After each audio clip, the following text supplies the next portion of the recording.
It all starts with two eggs. Both species have the same physical conditions.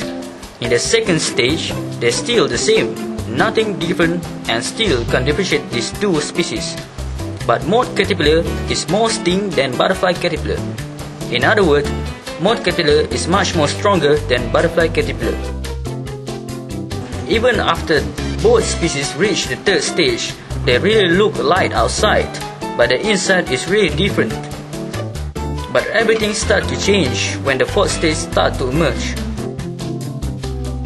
Both species have different physical conditions. One looks horrible and the other one looks beautiful. This is the stage where their lives start to change.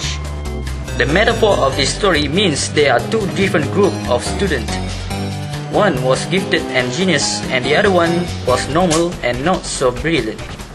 They are undergoing the same stage during education. The gifted one doesn't need motivation, but the normal one needs motivation. With that motivation, the normal students are able to surpass the gifted student and produce brilliant art.